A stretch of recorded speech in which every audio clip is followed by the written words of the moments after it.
So, what do you think an African village looks like in Botswana? Hey, Jason here. If you've been watching the channel, you've been seeing me go through Johannesburg, now Botswana. And most importantly, you've been seeing me talk about success, what it is, and how to get it in the 3 areas of life that I focus on, which are happiness, health, and wealth. Now, if you're new to the channel, the definition of success by Earl Nightingale is the progressive realization of a worthy idea. And man, being back home in the motherland of Africa is such a worthy idea. And I know that there are a lot of Black Americans out there that has this dream of coming back home. And I want to inspire you to come back home, man, because I have been so inspired today. It's been such a beautiful day. And so now I'm back here in my guest house. I'm chilling, relaxing. And I just want to talk to you about, like, what does the villages really look like? So I just finished going to La Botsa. And excuse me if I get the pronunciations wrong. I'm still working on my accent here. But La Botsa, Palinge, and I went to Kanye. Palinge was such an inspiring place, man. I was told, hey, I'm going to take you to the hood, the old hood. And I left there inspired to know that I want to create such greatness here on this continent and inspire so many more people to come back home. I don't even know where to start, to be honest with you. So let me just start wherever I can. This is going to be unedited. Well, I take that back. This is going to be edited, but I'm not doing multiple takes like I do in my usual videos. I'm not even going to be doing how I'm trying to make sure I speak a certain way or use certain type of languages. This is going to be Jason really sharing his experience of going to his first villages. And I'm honored to be there. And before I get into it, man, thank you to all the people here. I don't think you all know how much you make a Black American feel home. Being a Black male coming from America and being in a place where I've always felt disenfranchised, I always felt unwanted. And I come back here, man, and you all just make me feel so loved. And I appreciate you all for that so much. So thank you so much, man.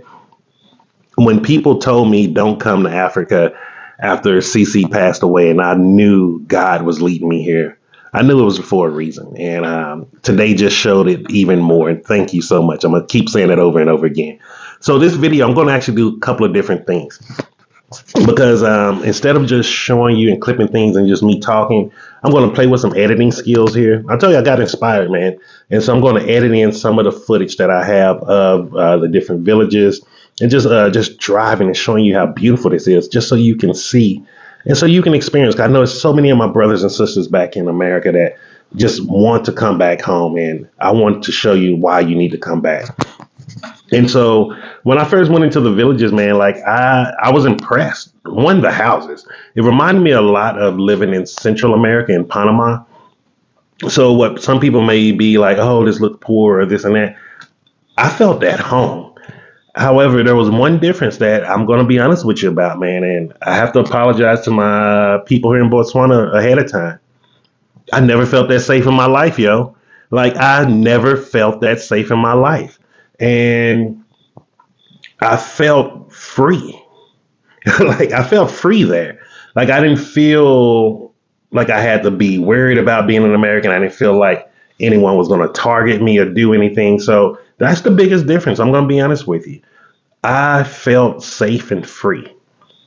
And I want people to really understand how important that is, because coming from America as a Black man, I did not feel safe. I've never felt safe there probably since I was maybe 7 or 8 years old. I'm going to be completely honest with you. I definitely didn't feel safe after coming back as a war veteran or a hero, how some people want to say it. I felt more in danger than anything. And then coming here, and I just felt love from everybody. Even having people recognize me in Kanye. Like, I did not expect, one, I wasn't planning on going to Kanye, my buddy Tafa. And if you come to South Africa, guys, not South Africa, I mean Botswana. But even if you come to go to South Africa, let me know. I have people that can hook you up. They'll take care of you. They're not going to rip you off. But my brother Tafa here, man, he surprised me driving me out to Kanye. He was like, you know, man, I just want to show you outside of the city, like let you get a real look of African living. And it was such an inspiration, man. So even going to Kanye, people recognize me in the Spar. It felt amazing. Like one of the things I don't talk about a lot. I used to only talk about these things with CC, like when I'm down, I'm a little discouraged. Like there's times when I'm like, I don't know if I'm doing enough, if I'm doing the right thing, if if I'm even making the right decisions when I'm doing a lot of content creation, loading videos on YouTube or TikTok or any other platform that I use. And knowing that to go that far out and to be recognized and uh, it felt amazing, man. It really did. And let me know that I'm doing a good job. And thank you all for that. And that's why I say whenever you see me in public, like, I don't care if you got to scream Jabu, Jason, scream at me and talk to me. Like, it lets me know that I'm doing a good job because I want to show Africa for what it really is and the love and the beauty here. And sometimes I have those thoughts in my head. I'm like, man, why am I not getting more subscribers? Why am I not getting more views yet? And when people come, oops, what happened here? Okay, guys, like I say, we are not editing on this one.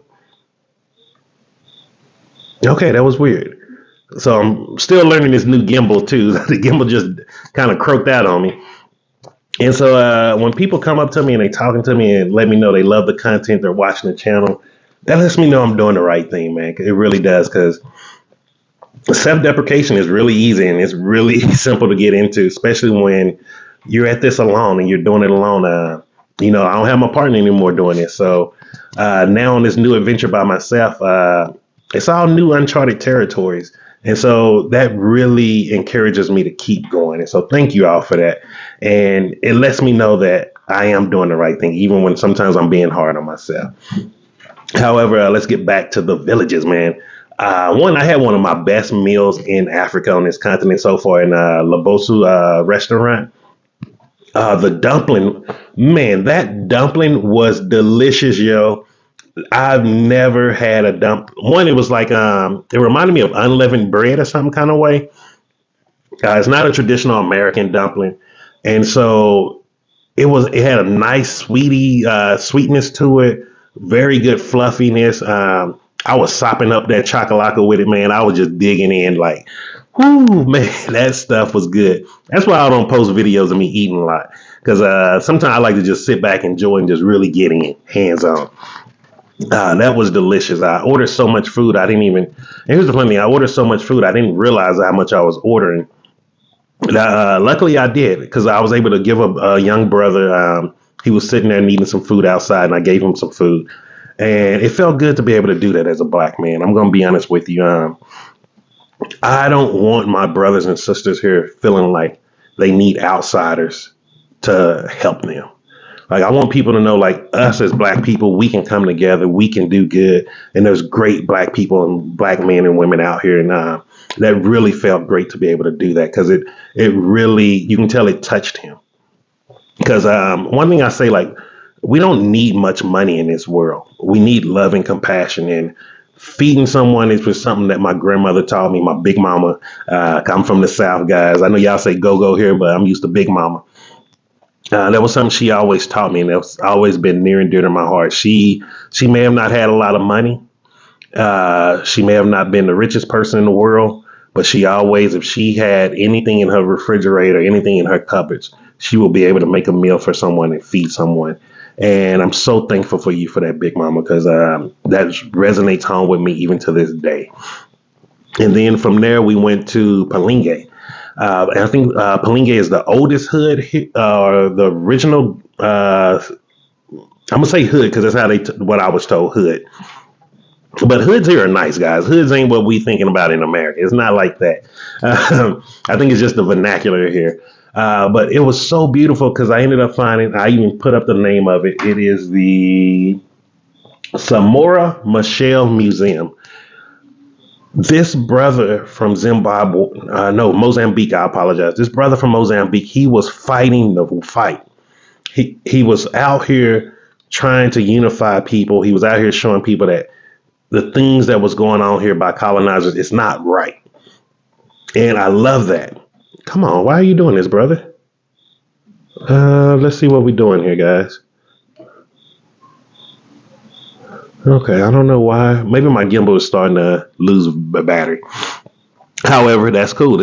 I'm so excited. I'm not even tripping right now. I'm gonna just hold my hand right here and make this gimbal work. And I apologize ahead of time.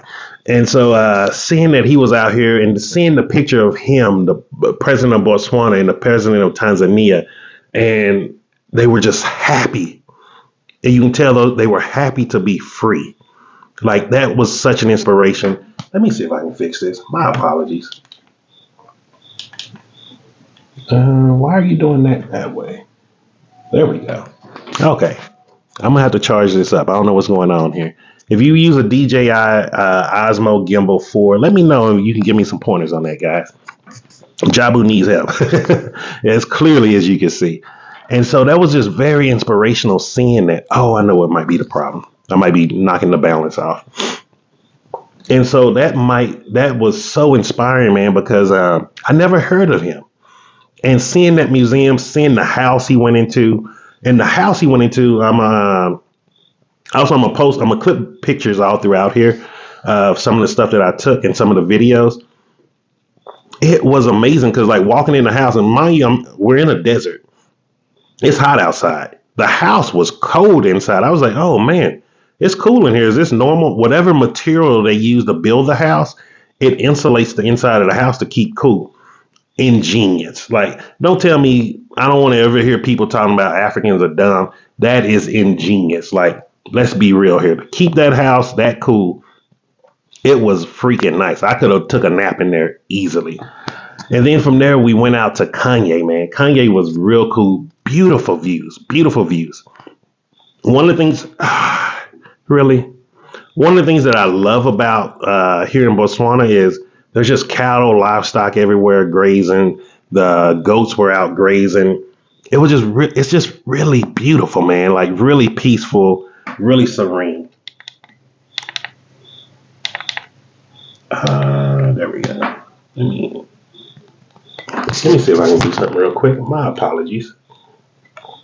This is probably gonna be one of my worst video qualities ever. And watch this video do good, because usually stuff like this that people like to see, and it was just really amazing seeing that. Kanye was a really beautiful, quiet town, beautiful people out there, very peaceful.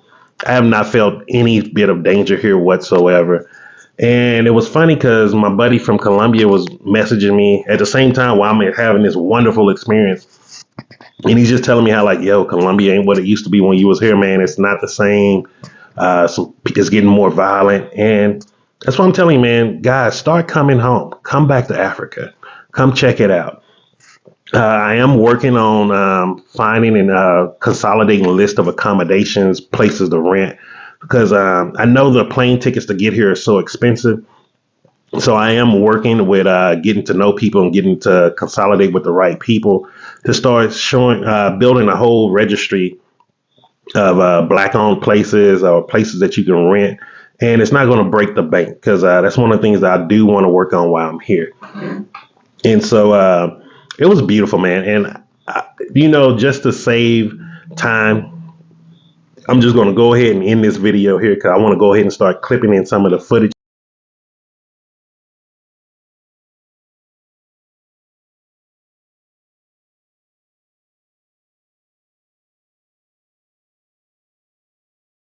It was beautiful, man. And, just to save time, I'm just going to go ahead and end this video here because I want to go ahead and start clipping in some of the footage in here just so you can see different areas.